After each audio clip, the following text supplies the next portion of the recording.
नमस्कार, स्वागत है आप सभी का। समीक्षा अधिकारी के मॉक टेस्ट में आज हम लोग 10वां टेस्ट सॉल्व करेंगे।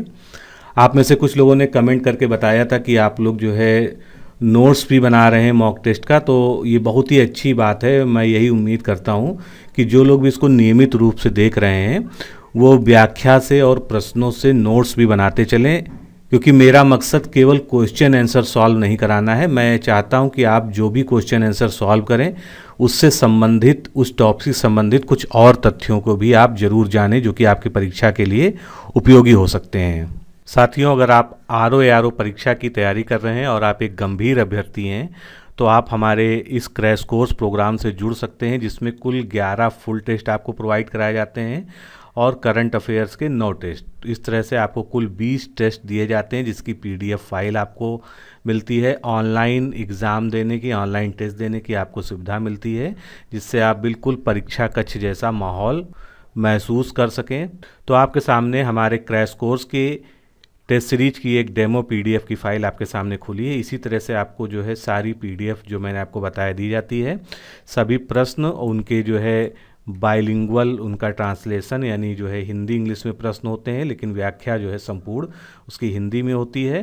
प्रश्न का उत्तर देने के साथ ही में उसके बारे में जितनी भी चीज़ें इंपॉर्टेंट हैं, जो भी कंटेंट उस टॉपिक को क्लियर करने के लिए आवश्यक हैं, वो जो है व्याख्या में लिख दी जाती हैं, जो आप देख सकते हैं। इसी प्रकार जो है आपको सभी टेस्ट जो आप देंगे ऑनलाइन उसकी पीडीएफ दी जाएगी। तो आप ये कह सकते हैं कि आपको जो है क्वेश्चन आंसर के फॉर्मेट में पूरा का पूरा नोट्स उपलब्ध कराया जा रहा है इस क्रैश कोर्स के माध्यम से। तो सबसे पहले आप हमारे इस डेमो टेस्ट की पीडीएफ फाइल को प्राप्त करें। उसका लिंक इस वीडियो के डिस्क्रिप्शन बॉक्स में, साथ ही पिन कमेंट में दिया हुआ है। अगर आपको कोई असुविधा है, आप उसको नहीं ढूंढ पा रहे हैं, तो आप 9506742546 पर कॉल करके मांग सकते हैं। और अगर आप हमारे क्रैश कोर्स से जुड़ना चाहें तो आप ज्वाइन आरओ लिखकर इसी नंबर पर व्हाट्सएप से भेज दीजिए। आपको क्रैश कोर्स से जुड़ने से संबंधित समस्त जानकारी रिप्लाई में दे दी जाएगी। कम से कम समय में सेलेक्टेड मटेरियल के साथ, टारगेटेड अध्ययन सामग्री के साथ और अति संभावित प्रश्न श्रृंखला के माध्यम से आरओ परीक्षा की तैयारी के लिए इससे बेहतर विकल्प शायद ही कहीं उपलब्ध है। अतः अपना निर्णय शीघ्र लें और इस क्रैश कोर्स प्रोग्राम से जुड़ें। तो चलिए स्टार्ट करते हैं आज का मॉक टेस्ट। पहला क्वेश्चन आपके सामने है, निम्न में से कौन सा शब्द विष्णु का पर्यायवाची नहीं है? तो सबसे पहले जब भी आपके सामने प्रश्न में नहीं आए तो उसको आप जरूर जो है डबल लाइन से मार्क कर लीजिए, जिससे आपको कोई भी कन्फ्यूजन ना हो। तो विष्णु का पर्यायवाची इसमें से कौन सा नहीं है? अगर आप देखें तो रमेश जो है विष्णु का पर्यायवाची शब्द है, जनार्दन भी विष्णु का पर्यायवाची शब्द है, लेकिन इसमें से दिनेश का शाब्दिक अर्थ क्या होता है? दिन के ईश, यानी दिन के ईश्वर, यानी ये सूर्य के लिए पर्यायवाची शब्द है। तो इस तरह से इसका सही उत्तर क्या होगा? सी ऑप्शन जो है यहाँ पर सही होगा। सूर्य के बहुत सारे पर्यायवाची हैं जो एग्जाम में प्राय पूछे जाते हैं। उनमें से कुछ मुख्य पर्यायवाची शब्दों को देखते हैं।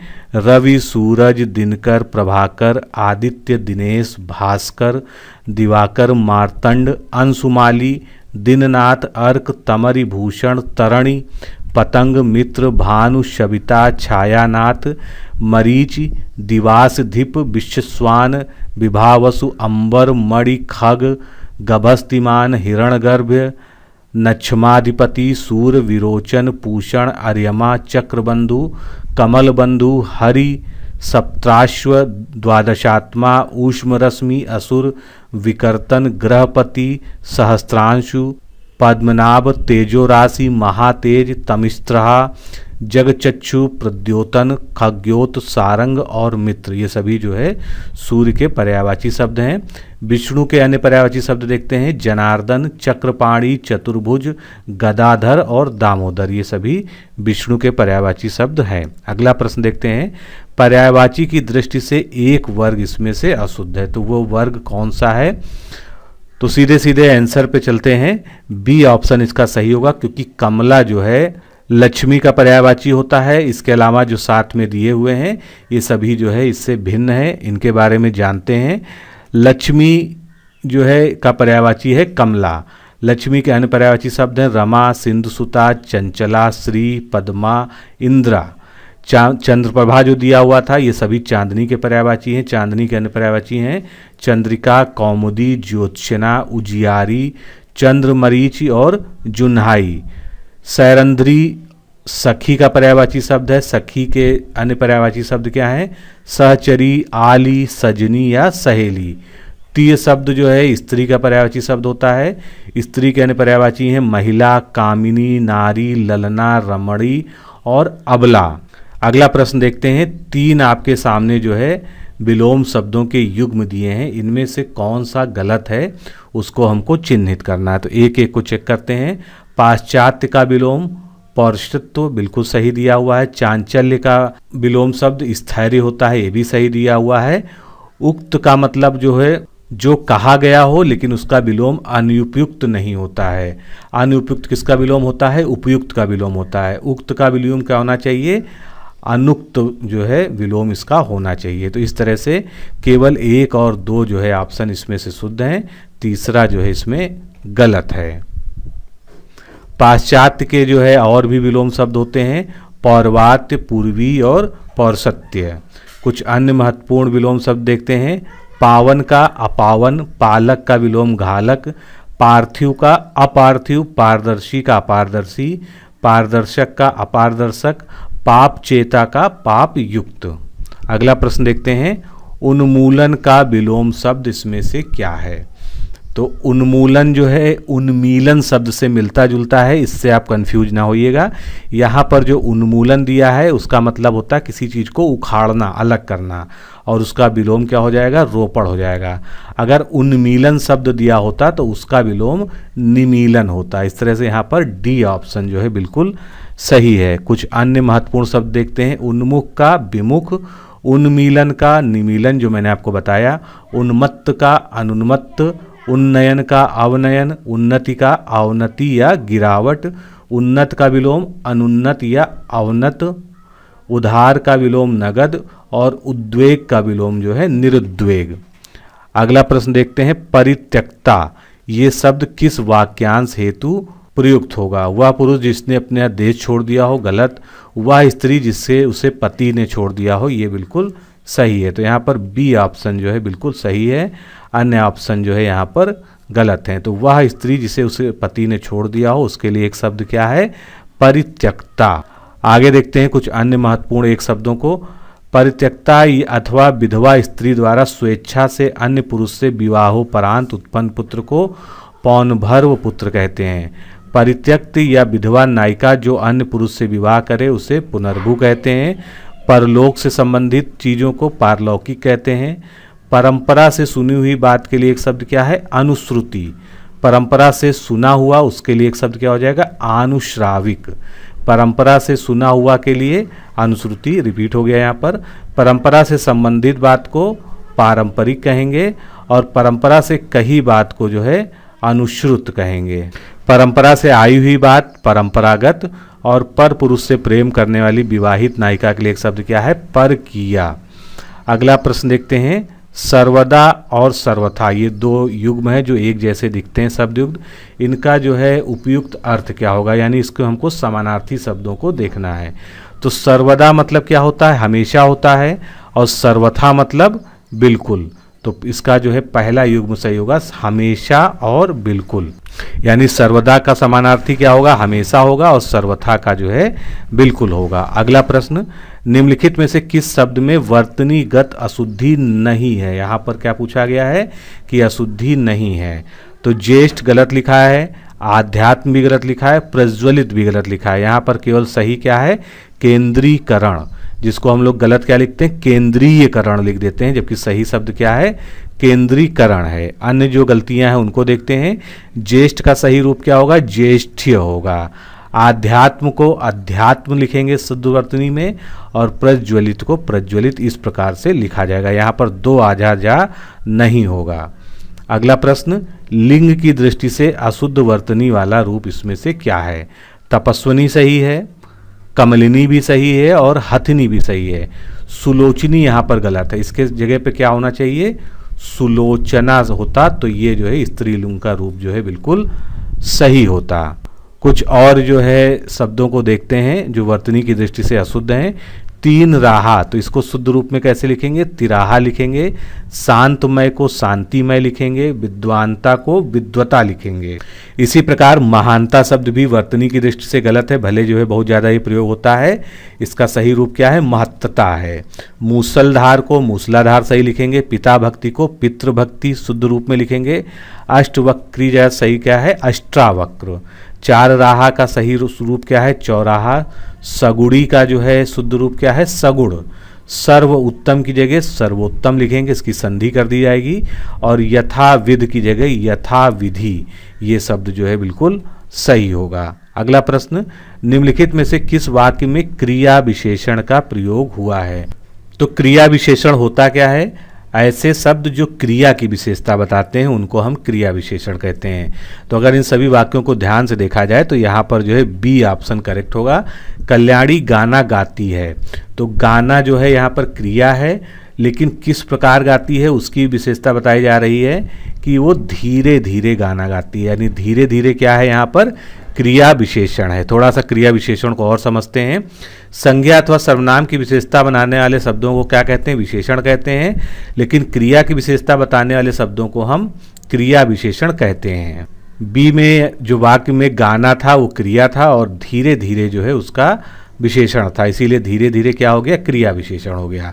कुछ अन्य उदाहरणों से इसको समझते हैं। बच्चे धीरे धीरे चल रहे हैं, तो यहाँ पर चलना क्या है? क्रिया है, लेकिन कैसे चल रहे हैं? धीरे धीरे चल रहे हैं, यानी धीरे धीरे यहाँ पर क्रिया विशेषण है। इसी तरह वे लोग रात को पहुँचेंगे, तो रात को जो है क्रिया विशेषण हो गई। सुधा प्रतिदिन पढ़ती है, तो प्रतिदिन यहाँ पर क्रिया विशेषण हो गया। रमेश प्रतिदिन पढ़ता है, यहाँ प्रतिदिन क्रिया विशेषण होगा। सुमन कैसा लिखती है? सुंदर लिखती है, तो सुंदर शब्द क्या हो गया? क्रिया विशेषण हो गया।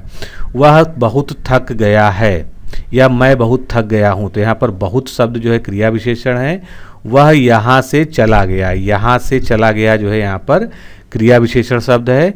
घोड़ा तेज दौड़ता है, यहाँ पर तेज शब्द क्रिया विशेषण है। वह यहाँ आता है, यहाँ पर जो है क्रिया विशेषण है। अगला प्रश्न, निम्नलिखित वाक्य में से विशेषण की किस अवस्था का प्रयोग हुआ? तो आप जानते हैं तीन अवस्थाएं होती हैं, एक मूलावस्था होती है, एक उत्तरावस्था होती है, एक उत्तमावस्था होती है विशेषण की। तो यहाँ पर जो है सौम्या शिवानी से श्रेष्ठतर है, तो तर का जिसमें ज़्यादा प्रयोग होता है वो जो है किस में जाता है? उत्तरावस्था से संबंधित होता है। विशेषण की तुलना की स्थिति को उसकी अवस्था कहते हैं। इसके तीन प्रकार होते हैं। पहला क्या है? मूलावस्था। इसमें किसी संज्ञा या सर्वनाम की सामान्य स्थिति का बोध होता है, जैसे विमन कैसा लड़का है? अच्छा लड़का है। उत्तरावस्था, इसमें दो संज्ञा या दो सर्वनाम के बीच तुलना की जाती है, जैसे सौम्या शिवानी से श्रेष्ठतर है। उत्तमावस्था, इसमें दो या दो से अधिक संज्ञा या सर्वनामों की तुलना करके एक को सबसे अच्छा या सबसे बुरा बताया जाता है, जैसे मंजू कक्षा में श्रेष्ठतम है, तो यहाँ पर जो है उत्तमावस्था का प्रयोग हुआ है। अगला प्रश्न देखेंगे हम, निम्नलिखित में से तत्सम शब्द कौन सा है? तो उल्लू आप जानते हैं तद्भव है, ऊंट भी तद्भव है और गधा शब्द भी तद्भव शब्द है। घोटक शब्द जो है यहाँ पर तत्सम है, और घोटक जो है इसका तद्भव शब्द क्या होता है? घोड़ा होता है। ये सब हम लोग जानते हैं। बाकी शब्दों के भी हम तत्सम देख लेते हैं जो गलत थे। उल्लू का जो है क्या होगा? उलूक होगा। ऊंट का ऊष्ट्र होगा, और गधा का तत्सम रूप क्या होगा? गर्दभ होगा। अगला प्रश्न, निम्नलिखित में से तत्सम शब्दों को पृथक करना है, यानी जो तत्सम शब्द हैं उनको देखना है कि कौन कौन से हैं। तो एक एक करके देखते हैं। नापित क्या है? नापित जो है एक तत्सम शब्द है। मेह जो है तद्भव है। राजपूत भी तद्भव शब्द है। धूल शब्द जो है तत्सम शब्द है। पुष्कर शब्द भी तत्सम शब्द है, और रीता जो है ये तद्भव शब्द है, यानी 1, 4 और 5। ऑप्शन कौन सा सही हुआ? सी ऑप्शन यहाँ पर करेक्ट हुआ। अब किसके किसके कौन तद्भव तत्सम थे? नापित जो है किसका होता है? नाई का होता है। धूली जो है धूरी का तत्सम होता है। पुष्कर जो है पोखर का तत्सम होता है। इसके अलावा जो तद्भव शब्द दिए थे, मेह, तो सबसे पहले मेह की बात करते हैं। मेह किसका तत्सम? मेह का तत्सम क्या होता है? मेघ होता है। राजपूत का राजपुत्र होता है, और रीता जो शब्द है इसका जो है तत्सम क्या होता है? रिक्त होता है। अगला प्रश्न देखेंगे। दो सूचियां दी हुई हैं, इसमें कुछ सम्मान और पुरस्कार हैं जिसको उनके प्राप्तकर्ता से हमको सुमेलित करना है। तो एक एक को लेके चलते हैं। हरित रत्न पुरस्कार 2019 का ये किसको दिया गया है? ये डॉक्टर एन कुमार को दिया गया है, पहले से सुमेलित हो जाएगा। सरस्वती सम्मान 2019 का ये जो है दिया गया है वासुदेव मोही को, यानी चौथा इसके साथ सुमेलित हो जाएगा। ग्लोबल विहार एक्सीलेंस अवार्ड 2019 ये दिया गया है पीयूष जायसवाल को, इसके साथ तीसरा सुमेलित हो जाएगा। मिस टीन इंटरनेशनल 2019 ये पुरस्कार दिया गया है आयुषी ढोलकिया को। तो बी ऑप्शन जो है इसका करेक्ट हो जाएगा। एक बार इसको रिवाइज कर लीजिए जिससे आपको याद हो जाए। हरित रत्न पुरस्कार 2019 डॉक्टर एन कुमार, सरस्वती सम्मान 2019 वासुदेव मोही, ग्लोबल विहार एक्सीलेंस अवार्ड पीयूष जायसवाल को और miss tin international award 2019 Ayushi Dholakia को। अगला प्रश्न देखते हैं, 14वां प्रश्न। 77वें गोल्डन ग्लोब अवार्ड 2020 से संबंधित कौन सा विकल्प इसमें से सही नहीं है? एक एक को देखते हैं। बेस्ट एक्टर का पुरस्कार जैकिन फोनिक्स को फिल्म जोकर के लिए दिया गया। बेस्ट एक्ट्रेस का रैनी जेलवेगर को जूडी फिल्म के लिए दिया गया। बेस्ट डायरेक्टर का रोड फिलिप्स को जोकर के लिए नहीं दिया गया है। और बेस्ट विदेशी भाषा की फिल्म पैरासाइट को, ये दक्षिण कोरिया की फिल्म है, इसको दिया गया है। तो सी ऑप्शन यहाँ पर सुमेलित नहीं है। अब इसके बारे में और भी चीज़ें जानते हैं। तो 77वें गोल्डन ग्लोब अवार्ड में बेस्ट मोशन पिक्चर का पुरस्कार फिल्म 1917 को यानी 1970 को मिला है। और वहीं बेस्ट डायरेक्टर का पुरस्कार 1917 फिल्म के लिए सैम मेंडिस को मिला है। तो ये सही सुमेलन हो गया बेस्ट डायरेक्टर का। जोकर फिल्म में बेहतरीन अभिनय के लिए ओवाकिन फिनिक्स को गोल्डन ग्लोब अवार्ड 2020 में best actress in motion picture drama का खिताब मिला है। अमेरिकी अभिनेत्री रेनी जेलवेजर ने गोल्डन ग्लोब अवार्ड 2020 में best actress in motion picture drama का खिताब जीता। उन्होंने जूडी नामक जीवन कथा फिल्म से जूडी गॉरलैंड की भूमिका निभाई थी।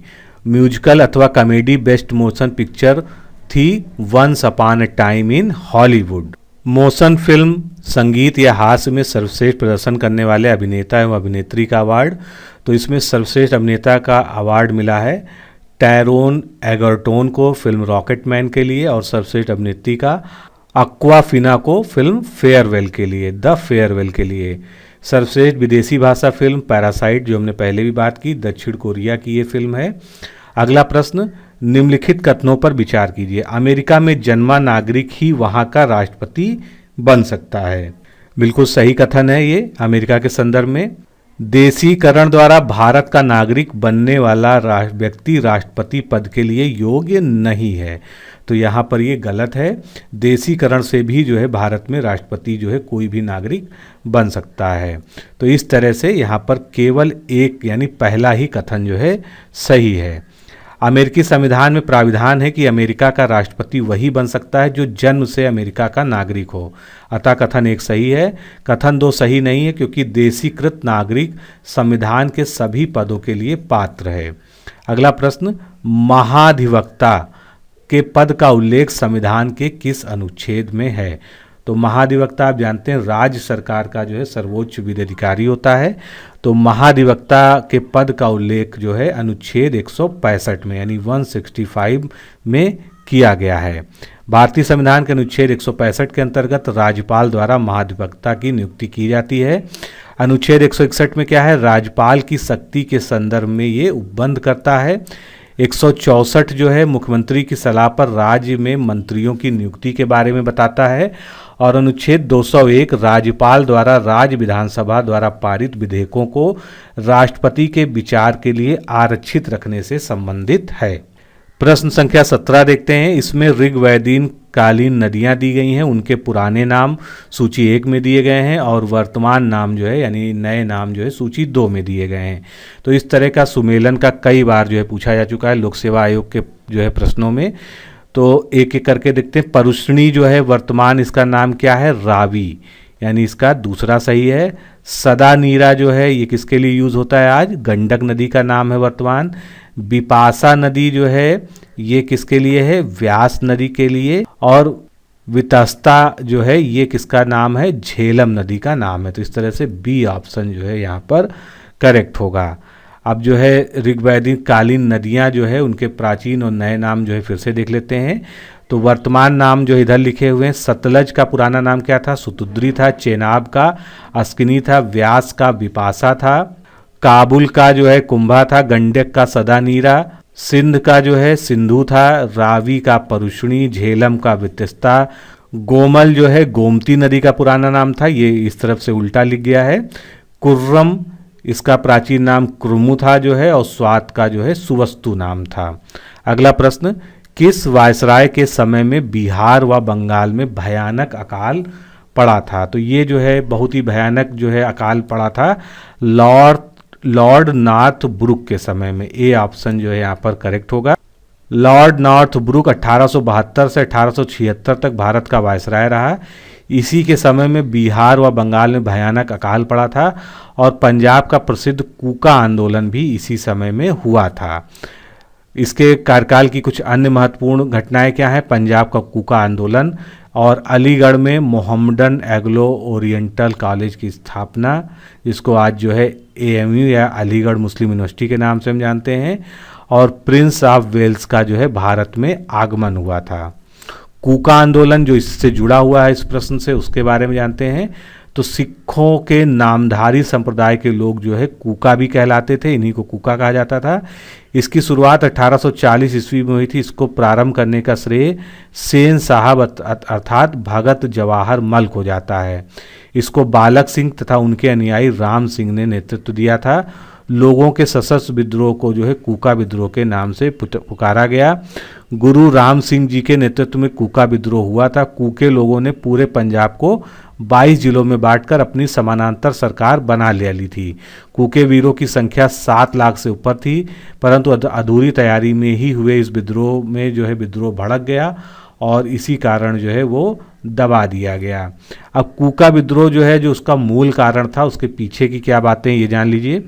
जब अंग्रेजों ने धर्म के नाम पर लोगों को लड़ने व गुलामी का एहसास करवाने के लिए पंजाब में जगह जगह गौवध के लिए जगह जगह बूचड़खाने खोल दिए थे, तब नामधारी सिखों ने इसका बड़ा विरोध किया। 100 नामधारी सिखों ने 15 जून 1871 को अमृतसर व 15 जुलाई 1871 को रायकोट बूचड़खाने पर धावा बोलकर गायों को मुक्त करवाया। इस बगावत के जुर्म में 5 अगस्त 1871 को 3 नामधारी सिखों को रायकोट में, और 15 दिसंबर सन 1871 को 4 नामधारी सिखों को अमृतसर व 2 नामधारी सिखों को 26 नवंबर 1871 को लुधियाना में बट वृक्ष के से बांधकर सरेआम फांसी देकर शहीद कर दिया गया था। तो ये जो है इसके पीछे की कुछ हिस्ट्री है जो आपको जाननी चाहिए। अगला प्रश्न, प्राचीन काल में किस देश को एरियाना एवं मध्यकाल में उसी को खुरासान भी कहा जाता था? तो ये एरियाना और खुरासान नाम किस देश का था? अफगानिस्तान का था। बी ऑप्शन जो है यहाँ पर करेक्ट होगा। अफगानिस्तान रूस व ब्रिटिश भारत के बीच एक अंतस्थ राज्य था। दक्षिण एशिया में शामिल यह नवीनतम राष्ट्र है। प्राचीन काल में इसे एरियाना एवं मध्यकाल में इसे खुरासान के नाम से भी जाना जाता था। अगला प्रश्न, नीलगिरी जैवमंडलीय आरक्षित क्षेत्र यानी कि नीलगिरी बायोस्फीयर रिजर्व क्षेत्र निम्नलिखित में से किन क्षेत्रों में फैला हुआ? आप जानते हैं कि ये काफ़ी विस्तृत क्षेत्र में है। तो इसका जो फैलाव है वो तमिलनाडु, केरल और कर्नाटका में है, यानी तीनों ही जो है इसमें करेक्ट हैं। तो इसका टोटल फैलाव जो है इन 3 राज्यों में है, और इसके बारे में जानकारी देखते हैं। नीलगिरी जैवमंडलीय आरक्षित क्षेत्र तमिलनाडु, केरल व कर्नाटक राज्यों में लगभग 5520 वर्ग किलोमीटर क्षेत्र में फैला हुआ। इसमें सम्मिलित क्षेत्र हैं वायनाड, नागरहोल, बांदीपुर, मदुमुलाई, साइलेंट वैली और सिरुवारी हिल्स। ये सभी जो है अपने आप में जो है नेशनल पार्क और संरक्षित क्षेत्र भी हैं।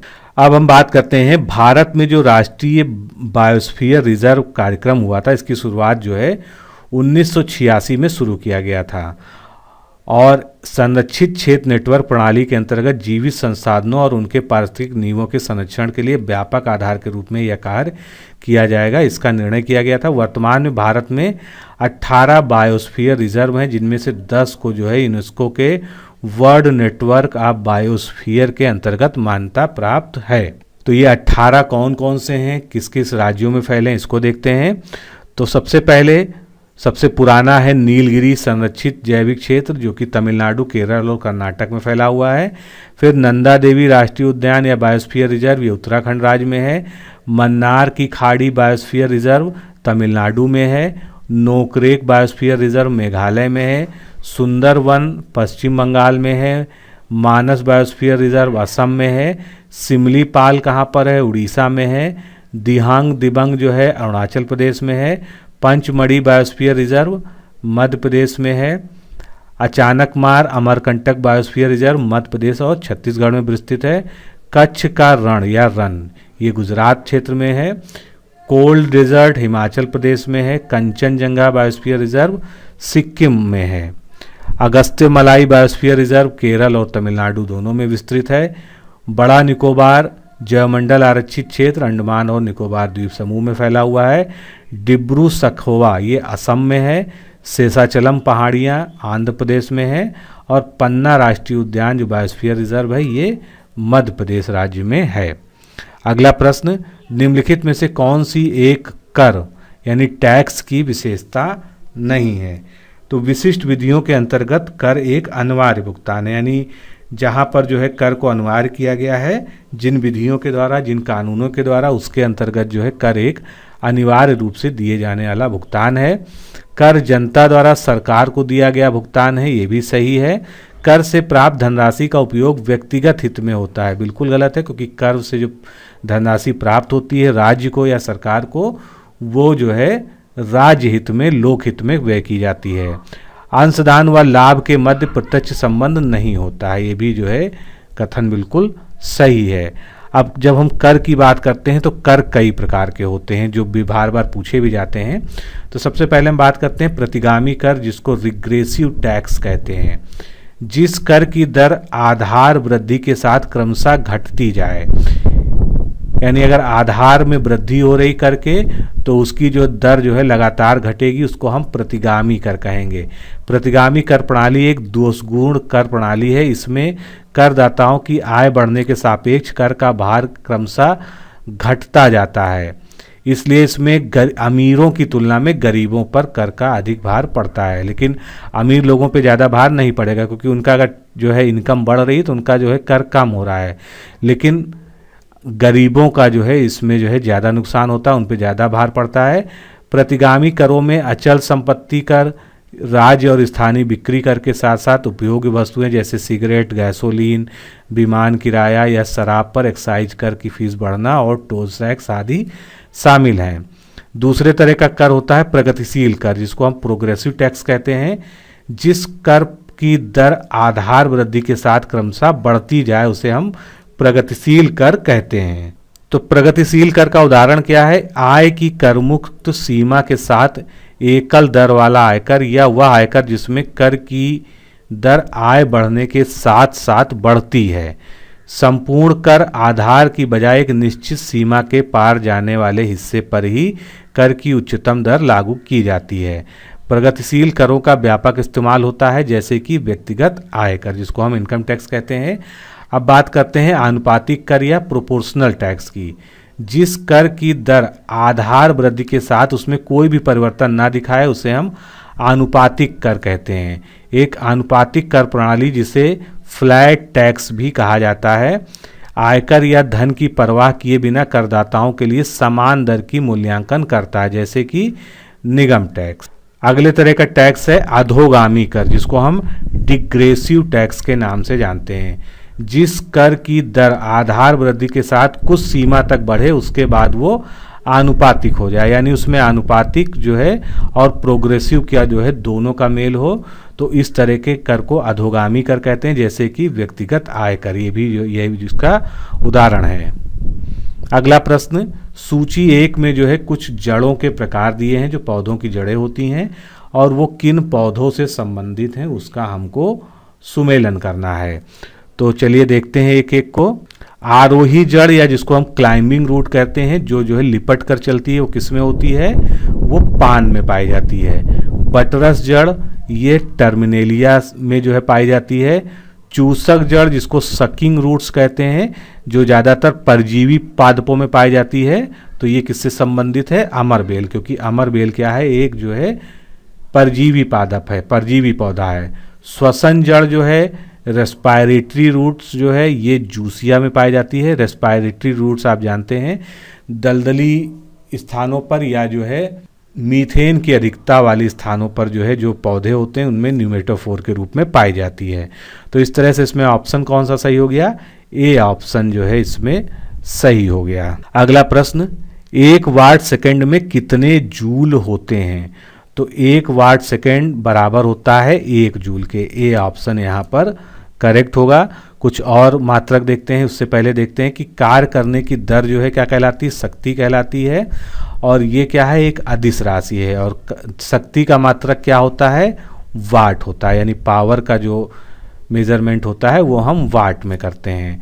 तो 1 वाट सेकंड हमने जाना कि 1 जूल के बराबर होता है, और 1 वाट घंटा ये 3600 जूल के बराबर होता है। 1 किलोवाट घंटा ये 3.6 × 10⁶ जूल के बराबर होता है। और 1 हार्स पावर या अश्व शक्ति ये 746 वाट के बराबर होता है। अगला प्रश्न, यूनिक्स एक ऑपरेटिंग सिस्टम है जो कंप्यूटर का ऑपरेटिंग सिस्टम होता है। तो ये किस तरह का ऑपरेटिंग सिस्टम है? इस प्रश्न में ये पूछा गया है। तो यूनिक्स ऑपरेटिंग सिस्टम जो है मल्टी यूज़र और मल्टीटास्किंग होता है, यानी बी ऑप्शन जो है इसका सही है। यूनिक्स ऑपरेटिंग सिस्टम बहुत ही उपयोगी होता है, इस पर कई लोग एक साथ कई कार्य कर सकते हैं, यानी इसको हम क्या कह सकते हैं? मल्टी यूज़र व मल्टीटास्किंग ऑपरेटिंग सिस्टम भी कह सकते हैं। अगला प्रश्न, टेलीविज़न में जो ट्रांसमिशन होता है उसमें से निम्न में से किसका उदाहरण है? यानी किस प्रकार का ट्रांसमिशन होता है? तो टेलीविज़न में सिंप्लेक्स ट्रांसमिशन होता है। ए ऑप्शन जो है सही है, इसको जो है सिंप्लेक्स ट्रांसमिशन या सिंप्लेक्स कम्युनिकेशन का उदाहरण माना जाता है। अगला प्रश्न, कीठम ताल उत्तर प्रदेश में है, किस जिले में है ये बताना है आपको। बहुत ही इंपॉर्टेंट प्रश्न है, पूछा भी जा चुका है एग्जाम में ये। तो कीठम ताल कहाँ पर है? आगरा जिले में है। डी ऑप्शन जो है इसका सही है। अन्य ऑप्शन जो थे, बेती या नैया झील ये कहाँ पर है? प्रतापगढ़ में है। जिरगो जलाशय मिर्जापुर में है, और मुराय ताल ये फतेहपुर में है। अब उत्तर प्रदेश में कुछ प्रसिद्ध झील, ताल और कुंड हैं जिनसे क्वेश्चन आते रहते हैं, उनको हम देख लेते हैं। रामगढ़ ताल व चिलुआ ताल ये कहाँ पर है? गोरखपुर में है। बखीरा झील कहाँ पर है? संत कबीर नगर, जिसका मुख्यालय क्या है? खलीलाबाद। करेला व इतौजा झील ये लखनऊ में है। नवाबगंज झील कुंद्रा समुद्र कहाँ पर है? उन्नाव जिले में है। बड़ा ताल या जिसको गौखुर भी कहते हैं ये कहाँ पर है? शाहजहांपुर में है। पयाग झील, पयाग नामक जगह भी है बहराइच में, पयागपुर नाम की, वहीं पर ये है बहराइच में। पार्वती अर्गा ताल ये गोंडा में है। जिरगो व सिरसी जलाशय, टांडाल दरती ताल या दरारगढ़ जिसे कहते हैं ये मिर्जापुर में है। भूगे ताल व विसैथा ताल ये रायबरेली में है। लिलौर झील बरेली डिस्ट्रिक्ट में है। ठिठोरा झील मुराय ताल फतेहपुर में है। बेजी अजगरा व नैया झील प्रतापगढ़ में है। सुरहा ताल कहाँ पर है? बलिया में है। मोती और घौर झील ये रामपुर में है। शुक्रताल मुजफ्फरनगर में है। राम ताल कहाँ पर स्थित है? मेरठ में है। इसके अलावा कीठम ताल या कीठम झील आगरा में है, जिसकी हमने बात की इस प्रश्न में। शेख झील जो अभी राष्ट्रीय पक्षी विहार के रूप में भी विकासाधीन है, ये अलीगढ़ में है। गोविंद बल्लभ पंत सागर एक कृत्रिम झील है, ये सोनभद्र जिले में, इस पर डैम भी बना हुआ है। अलवारा झील ये विदेशी पक्षियों के आगमन का स्थल है, कौसाम्बी में। औंधी ताल वाराणसी में है। राजा का बांध लौंधी व भोजपुर ताल सुल्तानपुर जिले में है। दरवन झील फैजाबाद में है। बलहापरा कानपुर में है। लक्ष्मी ताल बरुआ सागर और भसनेह जलाशय ये कहाँ पर है? झांसी जिले में। सागर ताल बदायूं में। मदन सागर ये महोबा में। पंगैली फुल्हर या गोमत ताल ये गोमती नदी का उद्गम स्थल भी है, ये पीलीभीत जिले में है। दहर झील भिजवान झील जो साई नदी का उद्गम स्थल है, ये कहाँ पर है? हरदोई जिले में है। देवरिया ताल कन्नौज में है, इसके नाम से ना कंफ्यूज जाइएगा, देवरिया पहुंच जाए पता चला प्रश्न का उत्तर देने में। भीखा झील इटावा में है। सीताकुंड मिश्रिक नामक स्थान पे और चक्रकुंड नैमिष दोनों तीर्थ हैं जो कि सीतापुर जिले में हैं। सीताकुंड भरतकुंड अयोध्या में है। राधा कुंड, श्याम कुंड, गोविंद कुंड, मानसी गंगा कुंड ये सभी गोवर्धन और मथुरा में हैं। कोकिला कुंड और कृष्णा कुंड ये कोकिला वन मथुरा में है। नौह झील कहाँ पर है? मथुरा में है। तो ये सब बहुत ही महत्वपूर्ण है, कई कई बार पूछे जा चुके हैं एग्जाम में। अगला प्रश्न देखते हैं, निम्नलिखित में से किस नदी के जल द्वारा अवनालिका अपर्दन द्वारा बीहड़ों का निर्माण होता है? तो इसमें से सबसे ज़्यादा जो है अवनालिका अपर्दन करके बीहड़ों का निर्माण करने वाली नदी कौन सी है? चंबल। मध्य प्रदेश से इसका उद्गम होता है। मध्य प्रदेश में कई सारे बीहड़ बनाते हुए जो है ये उत्तर प्रदेश में इटावा के आसपास का क्षेत्र को जो है बीहड़ में बदलती है। तो इसके बारे में और देखते हैं। चंबल नदी अवनालिका अपर्दन द्वारा बीहड़ों का निर्माण करती है। यह मध्य प्रदेश के मऊ के समीप विंध्य पर्वतमाला की जानापाव पहाड़ी से निकलती है तथा इटावा के पास यमुना नदी में ये मिल जाती है। काली, सिंध, सिप्ता, पार्वती, बनास, दूधी आदि इसकी जो है सहायक नदियां हैं। अगला प्रश्न, विश्व में सर्वाधिक पशुधन वाला देश कौन सा है? तो विश्व में जो है सर्वाधिक पशुधन वाला देश जो है ब्राज़ील है। कहीं कहीं पर जो है इसका उत्तर आपको जो है भारत भी लिखा मिल सकता है, लेकिन जो FAO की रिपोर्ट थी जिससे मैंने पूरा नोट्स बनाया था इसके बारे में, उसमें आप देख सकते हैं पशुधन के मामले में ब्राज़ील पहले नंबर पे है, भारत दूसरे नंबर पे है। भैंस की संख्या के मामले में भारत विश्व में प्रथम है। ऊँटों के मामले में सोमालिया पहले नंबर पे है और भारत का 16वां स्थान है। इसी प्रकार भेड़ की संख्या में चीन पहले नंबर पे है, ऑस्ट्रेलिया दूसरे नंबर पे और भारत का तीसरा स्थान है। बकरियों की संख्या में चीन पहले नंबर पे, भारत जो है सेकंड पोजीशन पे है। चिकन में चीन पहले नंबर पे है और भारत का जो है 6th पोजीशन है। इसके अलावा कुछ और जो है पशुधन और पशु उत्पादन में देखते हैं। कुल दूध के मामले में भारत सबसे ऊपर है, उसके बाद संयुक्त राष्ट्र अमेरिका, चीन और ब्राज़ील का नंबर आता है। स्किम्ड दूध जो गाय का होता है इसमें जो है संयुक्त राष्ट्र अमेरिका, उसके बाद जर्मनी, फिर फ्रांस का नंबर आ जाता है। भैंस के दूध में भारत का विश्व में पहला नंबर है, दूसरे नंबर पे चीन, तीसरे नंबर मिस्र, चौथे नंबर पे पाकिस्तान है। कुल अंडा उत्पादन में चीन पहले नंबर पे, दूसरे नंबर पे USA, तीसरे नंबर पे भारत है। कुल मांस उत्पादन में चीन पहले नंबर पे, USA सेकेंड, तीसरे नंबर पे ब्राज़ील और चौथे नंबर पे भारत का स्थान आता है। अब भारत में जो है कुछ पशुधन और उत्पाद उनके देखते हैं। तो कुल पशुधन के मामले में उत्तर प्रदेश पहले नंबर पे है, राजस्थान दूसरे नंबर पे, तीसरे नंबर पे मध्य प्रदेश है। ऊन उत्पादन में राजस्थान पहले नंबर पे है, फिर जम्मू कश्मीर, फिर तेलंगाना। मछली के उत्पादन में आंध्र प्रदेश पहले नंबर का राज्य है, उसके बाद पश्चिम बंगाल, फिर गुजरात का नंबर आता है। दूध उत्पादन में उत्तर प्रदेश सर्वश्रेष्ठ है, उसके बाद राजस्थान, फिर मध्य प्रदेश। मांस के उत्पादन में उत्तर प्रदेश का ही पहला नंबर है, फिर महाराष्ट्र, फिर पश्चिम बंगाल। और अंडा उत्पादन में उत्तर प्रदेश का पहला नंबर है, फिर तमिलनाडु, फिर तेलंगाना। अगला प्रश्न देखते हैं, लास्ट प्रश्न, विश्व ठहाका दिवस कब मनाया जाता है? तो विश्व ठहाका दिवस ये विश्व हास्य दिवस का ही जो है रूप है। ये 10 जनवरी को मनाया जाता है।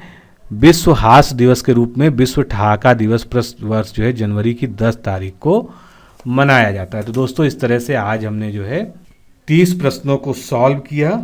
आप इन वीडियोस को जो है रिपीट करके देखते रहिए। इसके लिए मैंने एक अलग प्लेलिस्ट भी बना दी है जिसमें केवल और केवल ये वाले मॉक टेस्ट जो है ऐड हैं। इसलिए आप नए यूज़र हैं, पहली बार चैनल को देख रहे हैं तो चैनल को सब्सक्राइब भी करिए, साथ में डेली इसको फॉलो करिए और पुराने भी मॉक टेस्ट को सॉल्व करते रहिए और उनसे नोट्स बनाते रहिए। तो आज के लिए इतना ही मित्रों, फिर मिलते हैं। नमस्कार, धन्यवाद।